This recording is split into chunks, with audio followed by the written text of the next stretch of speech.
Well, hello YouTube, it's me, Fortnaster, and welcome back to another game theory reaction. And yeah, this one is, we solved Golden Freddy, again. So yeah, the whole recent discourse around who really possesses Golden Freddy. That's been fun to watch. So yeah, if you didn't know, granted, it's been a while since... Actually, thinking about it, I'm not really sure what the general consensus on Golden Freddy is right now. Because I remember, for the longest time, people thought there was only the one kid's soul in Golden Freddy. Then, people were talking about there being two souls in Golden Freddy, and that's why, like, in certain things you saw, like, two eyes lighted up, or, stuff like that. And then, God, I'm forgetting Toot now. But then, on GT Live, MatPat did a reaction over several hours of content to a video talking about how the crying child might actually be the one that's possessing Golden Freddy. That one was a trip, I'm going to tell you that, if you haven't seen it. So yeah, a new game theory, like, FNAF video specifically about Golden Freddy and trying to figure out, like, the quite literal knots that the community has seemingly tied itself into, trying to figure it out. Yeah, I'm very much looking forward to that. Though also, this video itself is also special because MatPat is going to be in this video again. It says at the end of the title. So, obviously he's not going to be the main host of the video. He'll probably be, popping in from time to time, also, just giving his 2 cents, or also just explaining things. At least that's what I would imagine would be happening.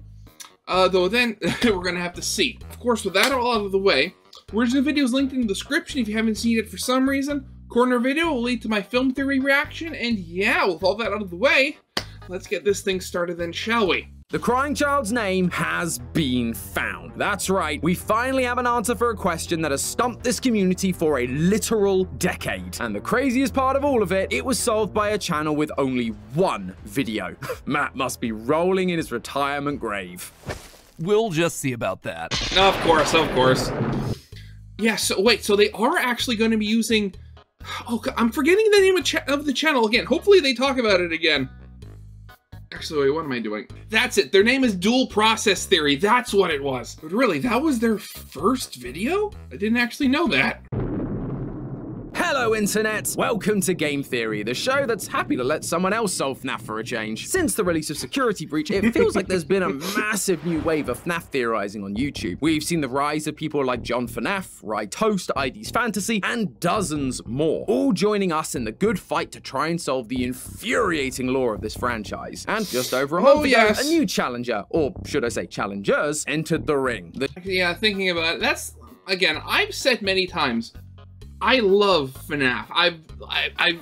Yeah, it's been around for, at this point, 10 years. Like, that's a sizable portion of my life. In fact, I think this year is the anniversary, and they're going to be doing a bunch of special stuff. Like, I think if I remember correctly, one of the special things was going to be a FNAF kart racer made by Click Team, which was the game engine studio that made the game engine that the original FNAFs were made of, but, that's not important. Yeah, there's going to be a bunch of stuff. There's going to be another Scott interview. Like, Dawko is going to do another interview with Scott. It's just... Oh my god. But yeah. Like, a franchise... You'd think that a franchise helmed, in most part, by a single guy, and made by a single guy, would have easier to follow lore, but no. I have a feeling that if you were to actually, like, go back in time, look at the behind the scenes of Scott actually making the FNAF lore. Obviously in, like, the first game, literally, or almost literally, nothing was really thought out, because, he didn't think the game was going to be that big of a hit. But then, it's just been more and more blocks put on the shaky, not really realized foundation. And it's... You know what, I'm almost thinking, at this point, maybe it'd be worth it. Maybe either for Scott or even just have somebody else make, like, remakes of the original games and with stuff just tweaked enough so that the lore is easier to figure out. Like, not starting from a completely, like, clean slate, but just one that's been made, you know, a bit neater and tidier. The channel Dual Process Theory, and they went big for their first outing, making the claim that they'd solved the entirety of FNAF in their very first video. And not only were they laying down a timeline for the whole series, they also claimed to have solved a particular mystery that has been bugging us theorists for a long time. What is the name of the crying child? After nearly 10 years, we still just call him the crying child, despite the fact that every other character in this franchise seems to get a name. Mike, Elizabeth, Charlie, even the missing children got names. So why is this kid's name left blank? Well, according to Dual Process Theory, it's not that he doesn't have a name, it's that we just missed it. We've had the name all along, we've just been giving it to someone else. They suggest that the crying child's name is Cassidy, the name we found all the way back in the word search of the survival logbook, the same name that, for the longest time, we have given to the vengeful spirit from Ultimate Custom Night, the one Afton should not have killed. Not only that, but they claim that the child we thought was Cassidy doesn't even exist. For years, we've assumed that there are 7 dead kids, 5 missing children's incident victims, including Cassidy, Charlotte Emily the puppet, and the nameless crying child. But instead, they claim that there have only ever been 6, with the final missing kid and the bite victim being one in the same, Cassidy Afton. It's a bold claim, but when you get into the meat of it, their argument is actually quite compelling. So I went back to the drawing board and started mapping out the pieces myself to see if I could come to that same conclusion. Is the crying child actually Cassidy? Ladies and gentlemen, it's me. Hey Tom, what you doing? Oh, hey Matt, I'm kind of in the middle of solving what's gonna be happening FNAF. here? Yeah, okay. I'm sure you have a theory that changes everything. A clue that we missed? Kinda, yeah. Perfect. Well, before you fire up the old Golden Freddy thumbnail and then slap a dark truth on that, I've got another puzzle for you to solve. Lore-fi. It's the music-based mystery project that I've been working on. Basically, it's what you get if you have Lo-Fi Girl, but you mix in a murder mystery. Because who? Okay. I mean, yay, new MatPat project, but how does that even work? Like, generally, at least, granted, I haven't listened to Lo-Fi Girl in a long time, but there weren't usually that many, you know, lyrics in that music, if I remember correctly. Who hasn't ever wondered that? I know! But the good news is you don't have to wonder anymore, because episode 1 is finally ready. On one level, you can just study and relax and sleep to the music that you're listening to. In fact, you've been listening to one of the tracks this whole time. And there's gonna be new music releasing every week on our Lore-Fi Spotify channel. But you know what? If you want to go a level deeper, hidden within some of that music and the videos that exist here on YouTube, there are clues pointing at the story of a missing kid. A missing kid named Gregory. Oh no! Gregory. Seriously, No! Matt? Why? Yeah, hear me out. Yeah, I got nothing. I just wanted to meme on the name. Good news though, my Gregory, not a robot. Yeah, sure. For now. I assume you put a link in the description on your way in. I did indeed, sir. No, he's People actually should a definitely puppet. click on it because, like I said, there's going to be new secrets waiting to be discovered every week over on Spotify, and a new animation dropping roughly once a month and a half here on YouTube. All as we help a new character, Taylor, solve the deadly game that she accidentally finds herself trapped in. Do I really have to solve this? I kind of got my hands full with all the FNAF stuff coming down the pipeline. I was actually just about to do a Morty on Dual Process Theory's theory. Oh, I remember that one. It's a great video. But you do realize the M in Morty stands for MatPat, right? MatPat occasionally reviews theories, yo. Huh, didn't think about that. Say, Matt, I know you're kind of retired and everything, but seeing how Dual Process Theory's video was a 2-person effort and you're already here, how'd you like to tag team this FNAF theory? I mean, it's a little cramped in the recording closet with the two of us, The but recording closet, sure, yeah. why not? Awesome, and now I don't have to change the theme song. Hit it, Yossi! Leave your theories in the comments below. I'll pick my favorites in the next episode of Morty. First things first, it's probably a good idea that we recap the main evidence points Dual Process Theory has for the crying child being Cassidy. Their video is nearly 2 hours long after all. Who has— Nearly? It's literally over 2 hours. It's that much time. Well, except for you, considering you took over 4 hours to react to it. Look, I'm retired now. I've got nothing but time. But I think you're right. So let's quickly recap, starting with the first major point, how we got the name in the survival logbook. Now, this book has been a cornerstone of the FNAF franchise since its release. Inside, we have 3 separate people speaking to us. Michael Afton, who writes in red pen, a spirit that writes in faded text, and a third person that alters the text of the book. The faded text writes the words "my name" on a number of the pages, and on those pages, there's always some sort of weird number. Take all those numbers and turn them into coordinates for the word search, and bam, you get the name Cassidy. It sounds so simple now, but I remember ripping my hair out over this at the same time you were. But the key to the whole thing was one very important usage of my name. On one of the pages, the my name appears on a gravestone, just like the gravestone missing a name from FNAF 6's ending, which, it should be remembered, released around the same time as this book. So it seemed pretty darn obvious that these clues were revealing the name of that final character, the 5th missing child, which is why for the longest time we've been calling the 5th child Cassidy, yeah. This is where dual process theory throws their first spanner into the works. You mean wrench? Look, you chose a British guy to take over. This is what you get. Wow. Actually, I will say a spanner in the works. I mean, maybe it's just because I'm Canadian, but I think spanner in the works, you know, sounds, you know, just a bit nicer. Oh yes, my name appeared on every page the clues were hiding. Notice what's on the opposite page of the word search. A mirror. And under it, the spirit leaves a message. What do you see? Well, what's on the other page? The crying child using altered text in the word search. It's me, Cassidy. God, it's so good! It is pretty compelling, especially because, in all honesty, the placement of that mirror always felt suspicious to me. So I really like them using it for their theory. But if crying child is Cassidy, then who else is speaking in the book? You need a second spirit to act as the faded text. Well, according to them, it's Charlie, the puppet, doing what she's been trying to do the entire series, help the lost spirits find themselves. And again, I gotta say, I really like that. Narratively, that's really satisfying because it brings together the 3 main characters from the franchise all in the same place. Mike with his red pen, crying child Cassidy as the altered text, and Charlie guiding the conversation as the ghostly faded text. It's cool and it feels complete, but is there actual evidence to support this, or is it all hypothesis? And that's not all. Dual process theory weren't just satisfied with crying child having Cassidy's name, they went further to suggest that the crying child is Cassidy, as in Cassidy is an Afton, and the 5th missing child on the gravestone, and the spirit within Golden Freddy, the only spirit inside of Golden Freddy, as opposed to most of our theories where the crying child is 1/2 of our best golden boy. They also have the evidence to back it up. The first point is that Golden Freddy doesn't speak in plurals. When you take a look at the one line we ever get from Golden Freddy, what do we see? It's me. Me, singular, implying that there's only one spirit in there. Compare that to what we see in the books. Throughout the series, there have only been 2 instances of animatronics possessed by multiple people. The first is the Stitch Wraith from the Fazbear Frights epilogues. The second is Rosie Porkchop from the Fazbear Frights story Together Forever. I'm sorry, that took me way too long to realize what that was. It's literally just Bonnie, but they put a Minecraft pig's face on. Oh god, I'm an idiot.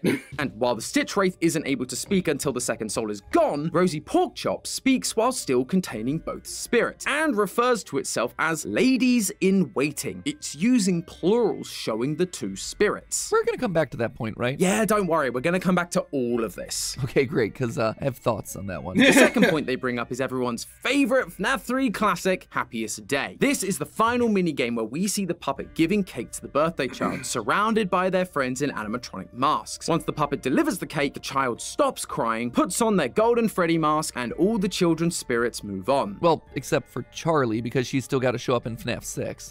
Yeah, because nothing can ever just be as it seems with this franchise. But there is one thing. Yeah, that's the thing. I mean, I said before how like the lore of these games is just sort of like blocks put on a shaky foundation. The whole thing is like moments from collapsing at like any second. But at the same time, there have been,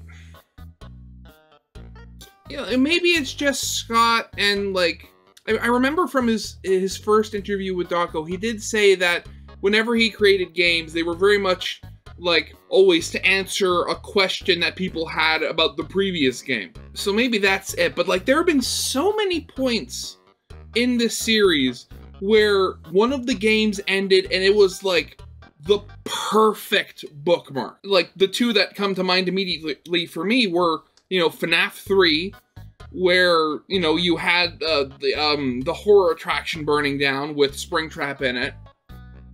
And actually, ironically, FNAF 6, or a pizzeria simulator, where again, you know, the whole place burns down. And each of those, I guess with 6 they kind of did, but each of those was very much like, they didn't have to end the series there just permanently. Like, they could have been like, you know, how they did with FNAF 6, actually, where it's kind of like the end of a chapter in the story, and then they move on to a different chapter. So, I mean, at the same time, they keep like shaking everything up where it's like it kind of retroactively ruins that perfect ending. Like this, like everything moving on.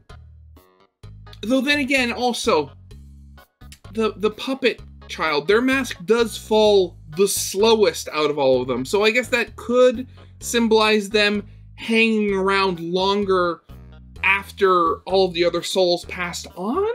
Who knows? And then again, that's also and then again, there's also the whole question of whether, you know, this whole ending was actually canon to begin with. Because I remember for a while, that was the questioning going on when, like, FNAF 3 came out, was, like, is this ending canon? Is it just the good ending, but is the good ending the canon ending? Or, you know, all that sort of thing.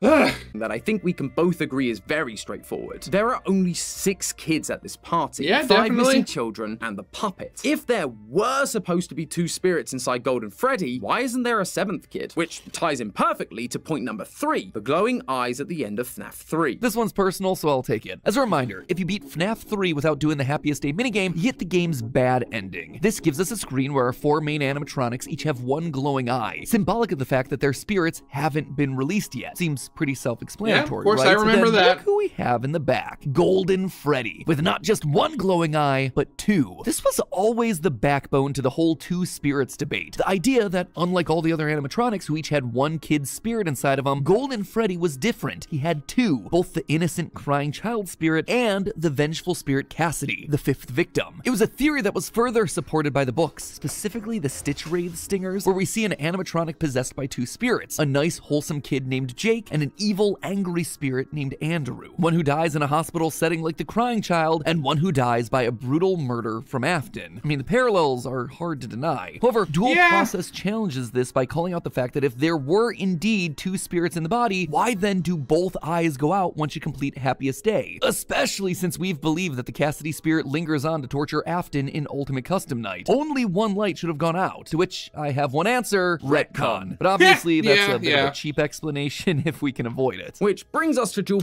You know, again, I've been talking about the lore a lot in this video, but I'm pretty sure you can figure out that a lot of the problems with the lore in this franchise could be solved by just using retcon as the answer. Again, in the new interview, I very much hope that, you know, Scott isn't as evasive when it comes to answering lore questions as he was in the first one.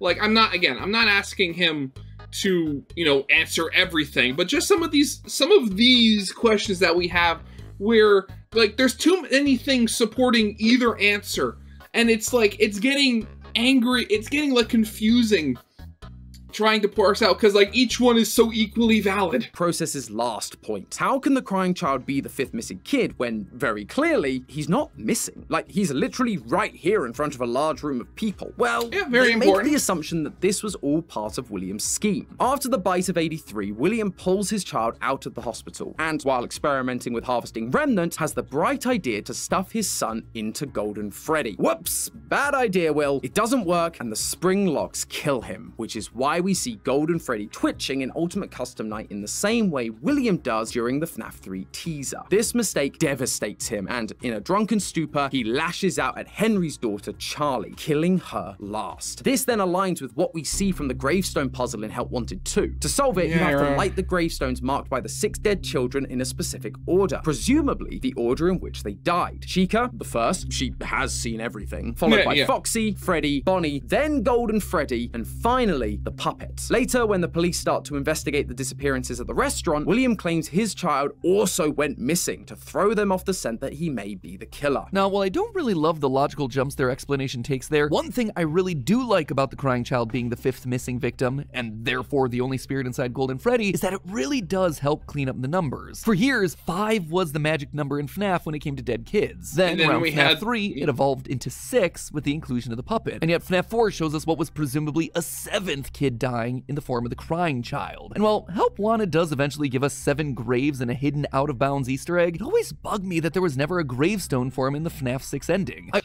I mean, if it's an out-of-bounds Easter egg, is it really, like, again, is it canon? I mean, I mean, of course you're always going to get those people that, like, decompile games to, like, find every little bit of hidden lore. But you have to wonder, it's almost like that whole thing of trying to include deleted scenes when you're trying to figure out, like, the lore of, like, movies and stuff like that, where, like, they were removed.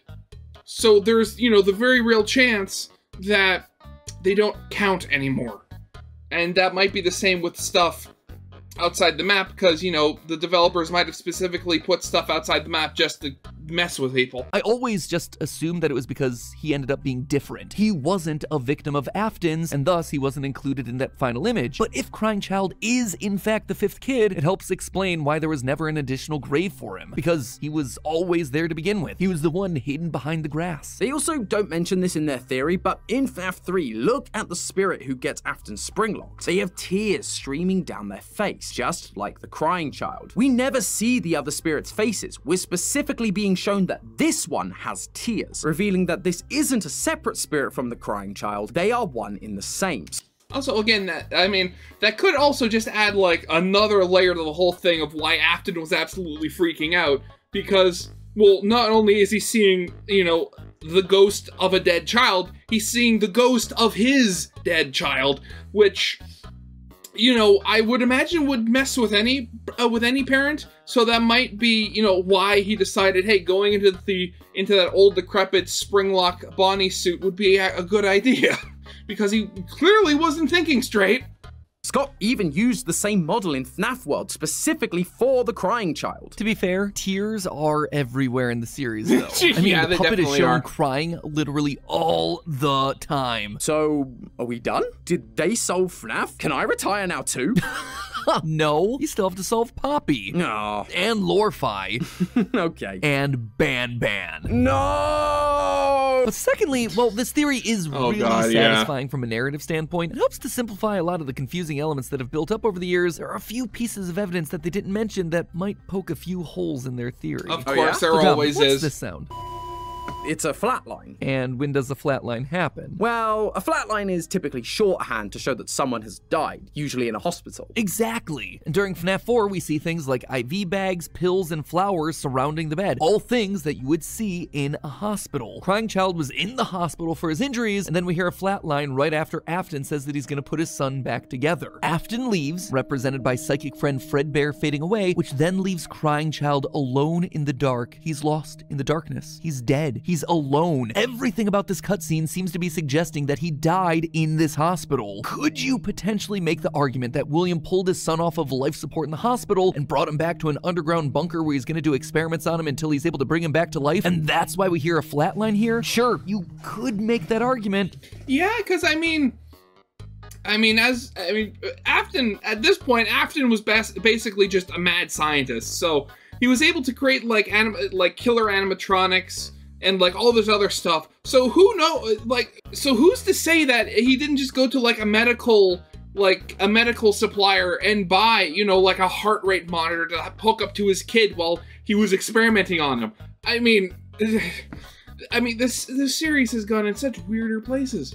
But it feels really overcomplicated just for the sake of your theory. And even still, if he did do all of that, there's a room full of people that saw Afton's son get bit that make it pretty darn hard for Afton to convince anyone that his son went missing as part of some random killer's murdering spree. There's also that whole speaking in plurals thing I know you had thoughts on. Yes, thank you. I brought up earlier the huge number of parallels between the 2 spirits inside the Stitch Wraith in the books and the 2 spirits that are potentially inside of Golden Freddy in the games. Now, say what you will about book-based evidence, but the epilogues at the end of of these things tend to be very important for storytelling. I mean, we saw that explicitly with the reveal of the Mimic. So to focus on this character of the Stitch Wraith, comprised of 2 spirits across 11 books, yeah, that feels pretty darn important. And in the Stingers, each spirit inside the Stitch Wraith speaks in the first person. So it would then make sense for one spirit inside of Golden Freddy to say, "It's me, singular. It's me, the crying child, your brother." But let's go a level deeper. In the Stingers, the Stitch Wraith is made up of a mix of parts. Andrew, the angry one, is established to not be able to see because his part forms the body. Jake, the nice one, can see because his spirit is trapped in the head part. As such, he reports what's happening in the world back to Andrew in the body. And what do we see happening in the logbook? Well, it's a similar sort of dynamic. One spirit asks, "What do you see?" And the other one responds, "I can't see." It's a direct parallel. Even down to the Happiest Day minigame. There's a point in Stingers when Jake is given the chance to move on and pass into the afterlife, but he chooses to linger back in order to help Andrew. Eventually, one of them moves on while the other is kept to Earth, held back by Afton. Sound familiar? It should. It once again parallels a lot of what we're seeing happen with Golden Freddy in the games. On top of that, dual process theory reminded me of this moment in FNAF 4's minigames, where the crying child is locked in the back room with a Golden Freddy costume. They pointed out the tufts of hair coming out of the suit, explaining this to be an employee who bled out. However, in one of our old videos, you made the valuable point that this head is just sitting too low in the torso. When adults wear it, we see their heads fully out, even when they're sitting. This is something that is explicitly shown to us in places like the graphic novels, which tells us then that the person in the suit here, it's gotta be a child. Again, we see this in their the entire books. body is in the torso. We have scenes where kids reach into the Golden Freddy suit and see black curly hair sitting inside. This is a dead kid that we know was put inside of Golden Freddy. Presumably, this should be the 5th missing child. This is why Crying Child's Fredbear plushie tells him, "Remember what you saw." He has literally seen the deaths of other kids. Huh. You ever thought that maybe that's the answer? What do you mean? Well, is it possible that the story is actually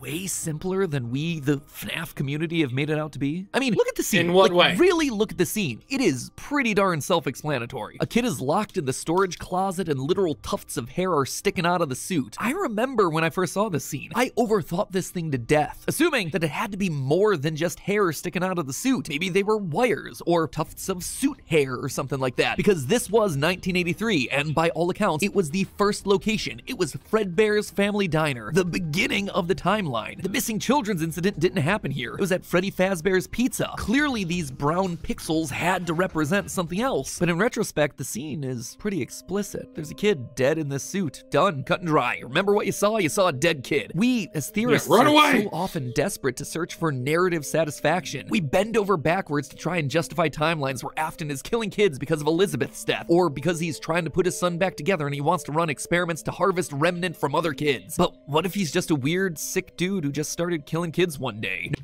Yeah, I mean, all you have to do is turn on the news sometimes and just...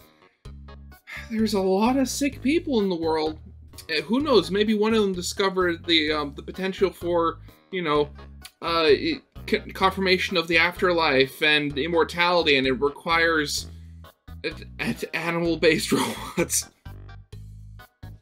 No overcomplicated backstory required. I didn't get to talk about this before leaving the channel, but I wanted to. If you light the final gravestones in a very specific order, you unlock a huge lore clue in the form of the Bonnie mask. This is the moment that basically confirms that we're playing the game as Bonnie Bro. But the order of the gravestones, it feels very intentional. They explicitly give us an order of events. Chica first, then Foxy, Freddy, Bonnie, Golden Freddy 5th, Puppet last. It was really confusing because Charlie dying last didn't make any sort of sense. What about this? A wound first inflicted on me. And yet this gravestone evidence is what the games are telling us. It's also kind of what we're seeing in FNAF 4. If that tuft of hair is to be believed, and really, why wouldn't we believe it, that gravestone timeline could probably be right. Afton was just killing kids because he could. He was a deranged serial killer. Man, retirement really has taken a toll on you. But I also think I see where you're going with this. Crying Child witnesses the dead kids in the suits, and then gets bit by Fredbear on the day of his party. Afton would be devastated by this. this, promising to put his son back together. He'd be furious at his business partner Henry because it was his engineering that did this to his boy. Then, one night, an opportunity presented itself. Charlie was locked outside by some bullies, and so Afton, in a fit of rage, killed Charlie. Yeah. Unlike all the other killings that were premeditated, this was a crime of passion, and so it broke from all of his usual methods. And that allows this new order of deaths that Steel Wool has given us to make way more sense. Chica was always the first, but not just of the MCI, of all the deaths. That's why Henry made Security Puppet in the first place, because there were a bunch of kids disappearing from the pizzeria, and Henry wanted to protect his daughter. Which brings us back to the beginning. Where did we land with the whole dual process theory?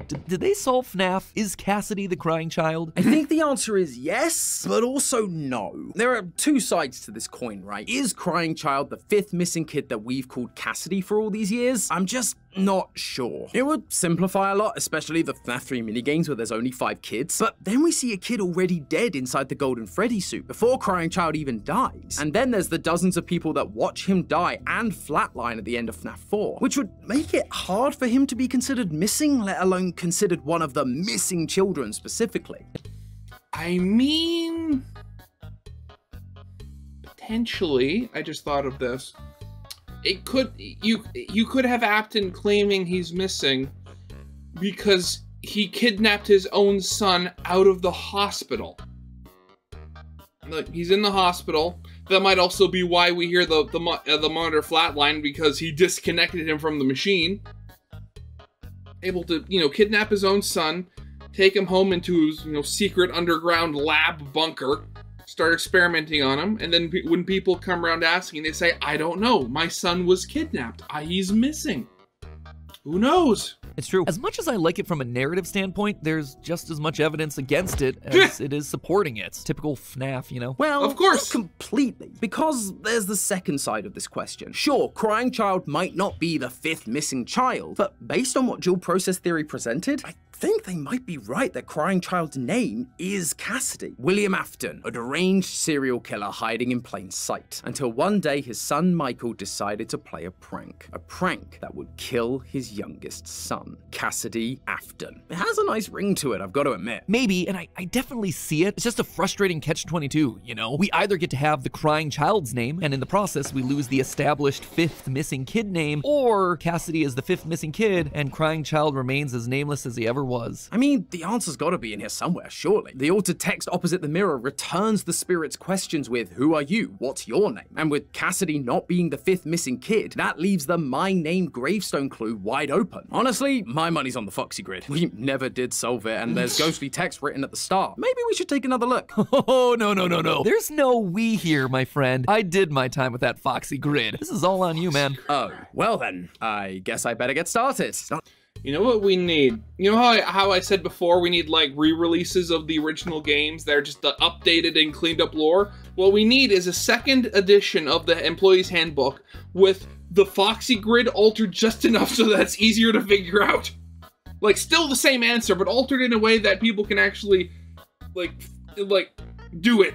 Not like I had a billion other FNAF things to worry about. What's in the box? Wonderful, suppose yes. I should thank you for helping me out with this episode, Matt. I know Lorefi has kept you pretty busy. Oh yeah, Lorefi. Nearly forgot that I was on here to promote that. Just got so caught up in the FNAF discussion. Anyway, I should probably get back to working on that. The team and I have worked really hard to make this project as great as it can be, and episode 1 just launched today here on YouTube. So if you're in need of some chill beats for studying, working, or sleeping, make sure you check out the Lorefi project over on Spotify. We've got new music releases dropping every week or so, with clues hidden inside. So make sure you follow us there to listen as soon as they drop. But if you want to level up your experience, you can always head on over to the YouTube channel and try to piece together the clues to help Taylor solve the mystery surrounding this definitely not a robot kid, Gregory. We've got new animations coming each month that are full to the brim with that sweet, sweet lore.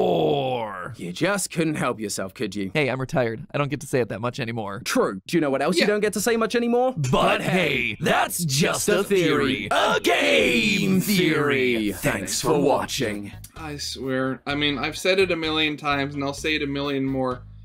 I love FNAF, but it does not love me. At this point, it is good that we're, still getting a slow but, steady influx of, new talent, basically, into, FNAF theorizing. just because that's the problem with people. Like, you get into rhythms, you see the same patterns. You need new people coming in who think differently from you, who don't have the same experiences from you, just to like look at things from a different angle, and kind of, as what Dual Process Theory has done with their, you know, very first video, just shake things up and have everybody kind of like rethink and like step back and rethink what they've had before and say, is this actually true, or am I like looking at my own biases? And given like all the discourse that their first video like caused, I very much hope that they you know, continue making videos. Actually, wait, I'm gonna have to subscribe. Actually, thinking about it, I'm gonna have to subscribe to them because I don't think I've done that yet.